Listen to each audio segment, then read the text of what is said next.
Imagine a train so amazing that it could transport us into the future. That's precisely what the Japanese maglev train does. And no, I'm not talking about any magic stemming from the fantastical way it electromagnetically floats above the tracks. I'm talking instead about something that Japan uniquely reveals in the present. And if we have but the eyes to see, it's a profound revelation about what the whole world will soon become. Greetings, everyone. Dr. Steve here with you. I'm your Patriot Professor, helping to see the world in a whole new way. So make sure you like and subscribe, and let's get discovering. Japan hasn't always been so technologically proficient. If we were to travel back in time to the middle of the 19th century, we would find Japan to be a rather poor and technologically backward nation. In fact, they had never even seen a train before the late 1800s, when the American Commodore Matthew Perry, who first visited Japan in 1853, brought a picture of a train with him on his travels. Now, that picture would profoundly inspire the Japanese imagination. In their technological boon of the second half of the 20th century, Japan not only surpassed the West technologically, they produced the first bullet train that exceeded anything built by any other nation in the world. Now, that bullet train technology has culminated in what today is called the maglev train, short for magnetic levitation technologies. Maglev trains use superconducting magnets that levitate the train just above the metal coils lining the track, enabling them to reach exceptional speeds, and the Central Japan Railway Company has built the fastest train in the world, hitting speeds upwards of 370 miles per hour. Now, my wife is from Japan. She was born and raised in Tokyo, so I've been able to see these trains firsthand whenever we visit her family. In fact, my children grew up absolutely enamored by what the Japanese called Shinkansen, the Japanese word for bullet trains, and they've loved riding them since we don't have anything even remotely equivalent to them here in the States. The feats in railway technologies achieved by the Japanese are nothing less than a marvel for sure. And yet, if we look more closely, we can actually see something else that appears very much bound up with this technological progress, and that is the profound ceremonial rituals interwoven in Japanese society. For example, take a look at how this cleaning crew greets the arrival of the train. Bowing in Japanese culture is synonymous with a deep respect and reverence towards the entirety of the world, both natural and technological. This deep reverence, this sense of the sacred in everything, reflects centuries of Shinto tradition that remains as relevant to Japanese society today as ever before. And yet, interestingly, this wasn't supposed to happen, not according to European sociologists in the early 20th century.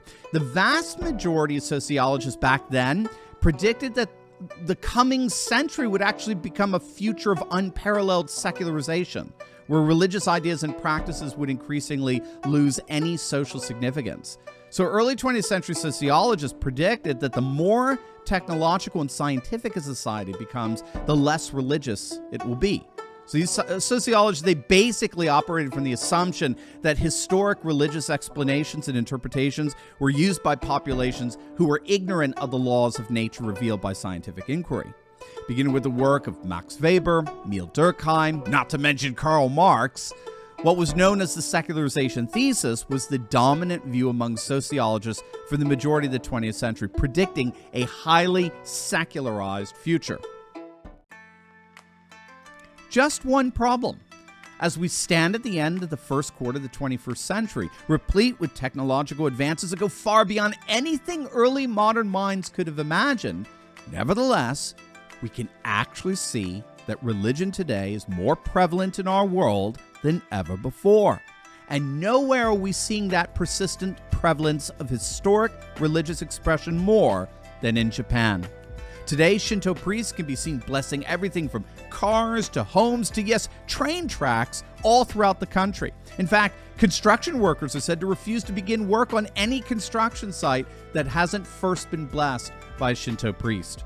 Shinto rituals pervade Japanese society and are like the connective tissue that weaves together the highly complex social relations that order Japan. And so if the secularization thesis isn't the answer to what the future will be like, then what is? What should we expect the world to look like over the course of the 21st century as both technology and tradition coexist side by side? Back in the 1990s, a book was published entitled Archaeofuturism by French scholar Guillaume Faye. Faye argued that the modern world, rooted in the excesses of technology and mass industrialization, was provoking a crisis of meaning that made it simply unsustainable.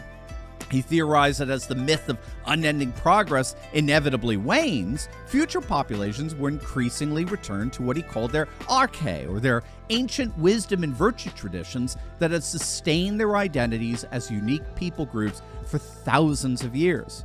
Faye predicted that people preserving a techno-scientific and industrial way of life will actually coexist with people who've reverted back to traditional societies based on religious and pastoral practices and a far more archaic way of life. Faye's theory seems to be playing out in unique ways around the world, and as we can see, Japan is really a case study of an archaeofuturist society, one where constantly advancing technology lives side by side with timeless tradition, making the world, yes, both more scientific and more religious than ever. So the next time you see a video on the latest advances in the Shinkansen, or the fastest train in the world, remember that a Shinto priest was behind the blessing of that technology, an ancient tradition that is leading us into a highly scientific and, yes, a very sacred future. Thanks so much for watching, and make sure to smack that bell and subscribe button, and check out my latest video that'll help you to think better so you can feel better in these crazy and turbulent times. God bless.